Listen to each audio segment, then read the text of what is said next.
kljub temu, da že precej časa delam, se prvič samostojno predstavljam v Mariboru, za kar sem zelo hvaležen.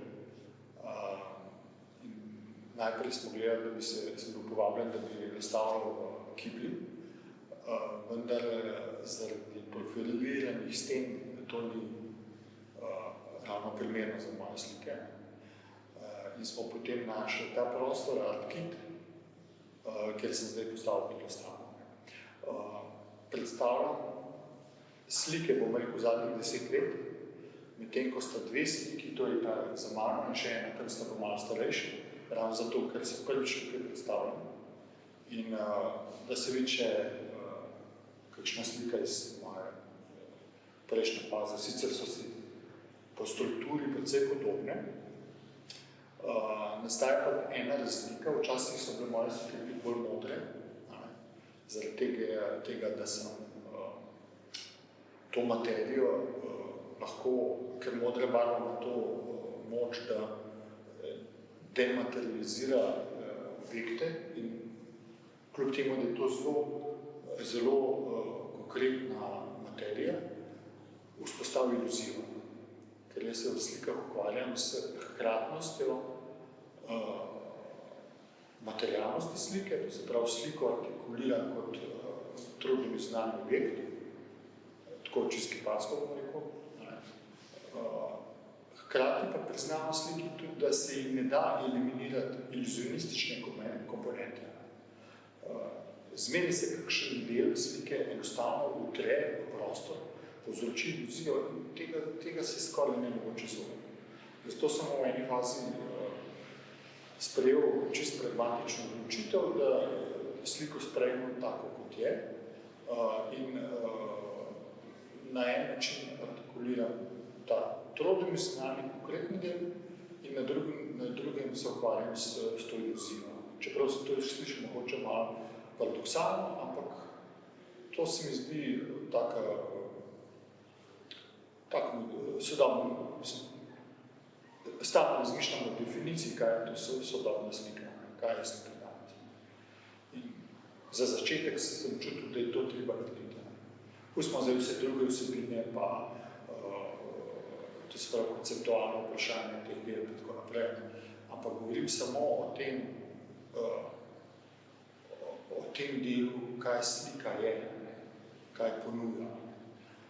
V enem momentu so mi slike že pravzaprav ušle iz scene, so hotele postati prostorski objekti, ampak sem se potem odločil, da ne. Enostavno, da jaz sem se lotil reševanja problematike slike in sem rekel, to slika je nek objekt, eno tako ohlapno definicijo sem si dal, je en objekt, ki je na steni in to je to. In s tem se zdaj ukvarjam. Je pa zdaj pri zdajšnjih zadnjih slikah, to se pravi govorimo o zadnjih 10 letih, se mi pa telo slike še bistveno bolj razplastilo. To se pravi, če govorimo o samem telesu slike, gre zdaj to telo bistveno bolj v enih plasteh stran od stene. Potem se pa pridružijo te elementi, ki jih uporabljamo, ki so pa pravzaprav čist neki gradniki, to so lahko najdeni predmeti, kolaž, do takih grobih nanosov, pa na koncu čisto klasične barve. Ker najprej, kot predpostavko, preden sploh sem začel s tem, sem se odločil, da pač sodobna slika rabi novo tehnologijo, ne moramo kar uporabljati iste tehnologije, kot je bila narejena za iluzionistično slikarstvo, to se pravi gladka svetovna osnova, kot je platno napeto na podokvir, kjer ni informacije o tretji dimenziji.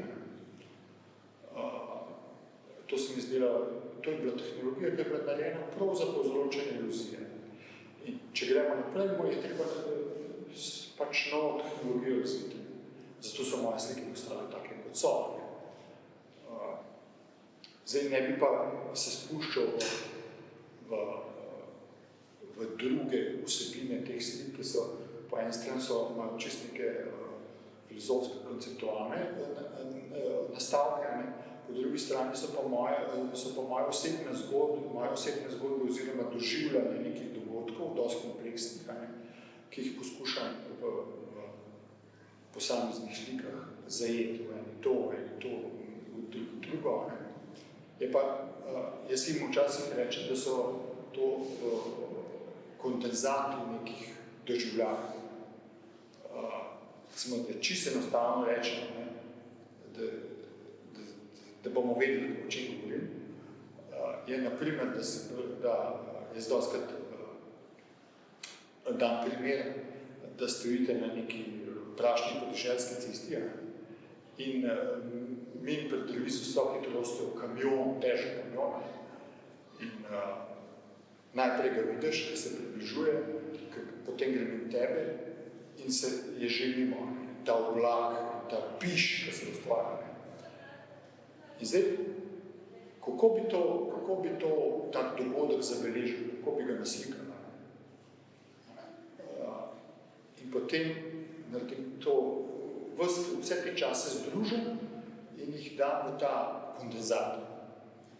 Ampak seveda v teh slikah ne gre za tak enostaven dogodek, kakor sem ga zdaj opisal, ampak za veliko bolj kompleksne dogodke, doživljanje, ki se tičejo čisto eksistenčnih stvari ali nečesa, kar te impresionira in tako naprej. Mogoče bi še to rekel, da v zadnjem času,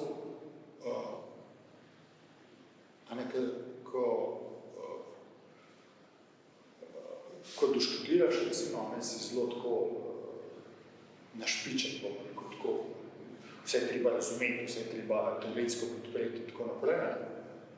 Ampak potem delaš recimo 10 let in tako in več in vidiš, da kljub temu, da to vse o tem diskutiraš in tako naprej, da je spodaj neka podstat, ki je čist nedotakljiva. In to skozi teže ignoriraš. In potem si postal pozoren na to podstat. In se vidi, da je veliko bolj obsežna kot tisto, o čemer jaz razmišljam. Zato v zadnjem času tudi tej razstavi sem dal na naslov opazovanje. Zato v zadnjem času v bistvu poskušam ostati v tem opazovanju, v negovanju senzibilnosti.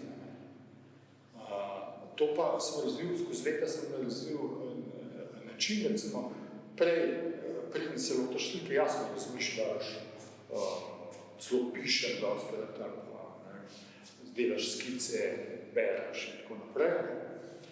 Ampak, ko se pa lotim dela s sliko, pa pravzaprav ne želim nas stopati iz razuma.